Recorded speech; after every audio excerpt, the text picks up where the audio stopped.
দেখো, দেশপ্রিয় পার্ক ৮৮তম বছরে পড়লো। অবশ্য থিমের পথে হাঁটেনি দেশপ্রিয় পার্ক, তবে কি সেখানে দেবী দুর্গার রূপ আর কি তাদের ভাবনা চিন্তা অবশ্যই তুলে ধরবো। প্রথমে দেখিয়ে দিচ্ছি একদম দেবী দুর্গা এবং একদম সাবেকিয়ানা, তবে কিছুটা কিন্তু আধুনিকতার ছোঁয়া, এমনটাই জানাচ্ছে যারা ক্লাব কর্তৃপক্ষ রয়েছে। অন্যদিকে জানিয়ে রাখি যে থিম হয়তো করেনি, কিন্তু এমনভাবে শিল্পীর ভাবনায় পুরো মণ্ডপটা সাজানো হয়েছে যেন মনে হচ্ছে একটা বিশাল নৌকো এখানে কারণে বলছি। আমার ক্যামেরা পার্সন দীপ্তকে একবার বলবো যে এই গোল্ডেন কালারের যেগুলো একদম নৌকোর মতো সাজানো রয়েছে, ঠিক সেরকম সেটা দেখানোর জন্য। এবং শিল্পীর ভাবনায় ফুটে উঠেছে একাধিক নাবিক।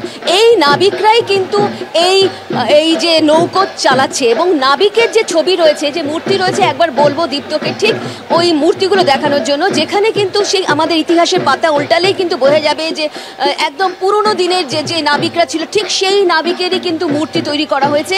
এবং এমনভাবে করা হয়েছে যাতে এটা একটা বড় নৌকো, সেই নৌকোই টানছে এই নাবিকরা, এবং সেই নৌকোর মধ্যেই বিরাজমান রয়েছেন মা দেবী দুর্গা। দেখো, এখন ভিড়টা একটু বলে দিই। দেখো, ভিড় বুঝতেই পারছো, বিকেল হয়েছে কিন্তু সপ্তমীর বিকেল বলে মনে হচ্ছে না। একদম কাতারে কাতারে মানুষ আসছেন, এবং যত সময় গড়াবে এবং এই সংখ্যাটা, মানুষের জনস্রোতটা কিন্তু আরো বাড়বে, সেই ছবি কিন্তু আমরা দেশপ্রিয় পার্কে দেখতে পাচ্ছি। এবং প্রত্যেকেই বিকেলবেলায় কিন্তু বহু মানুষ এসে গিয়েছেন, এরপরে সন্ধে আছে, রাত গড়াবে, কি হবে অবশ্যই আমরা তো নজর রাখবোই সেদিকে। সল্টলেক একে ব্লকের ছবি তুলে ধরেছেন আমাদের প্রতিনিধি পার্থ প্রতিম ঘোষ। দেখুন, ৩৮তম বর্ষে সল্টলেকের একে ব্লকের পুজো, তাদের এবারে ভাবনায় যুক্তি আর তর্ক। সল্টলেকের একে ব্লকের যে মণ্ডপ সাজিয়ে তোলা হয়েছে, সেখানে যদি আমরা দেখি সেটা হচ্ছে এখন ঋত্বিকময়।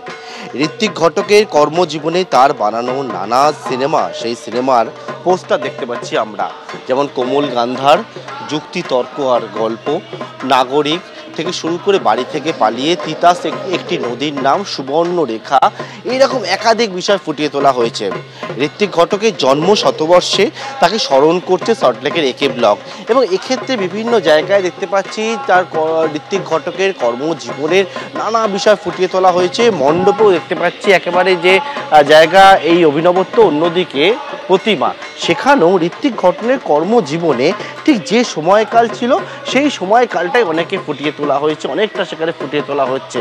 তবে রাত্রেবেলা যেহেতু মণ্ডপে ভিড় হয় বিভিন্ন জায়গায়, সেই রাতের ভিড়টা এড়ানোর জন্য একেবারে দুপুর বেলা থেকে দেখতে পাচ্ছি সল্টলেক সহ বিভিন্ন জায়গায়, সল্টলেকের একে ব্লকে দেখতে পাচ্ছি দূর দূরান্ত থেকে যারা আছেন তারা কিন্তু ছুটে আসছেন এই মণ্ডপ দর্শন করার জন্য। এবং এবারে সল্টলেকের একে ব্লকের এই যে তাদের ভাবনা, সেটাতে দেখার জন্য অনেকেই যে বিষয়ে বলছেন, তারা কিন্তু একেবারে রাতের ভিড় এড়ানোর জন্য সকাল সকাল চলে আসছেন। ক্যামেরা শ্যামল জানার সঙ্গে পার্থ প্রতিম ঘোষ, এবিপি আনন্দ, কলকাতা।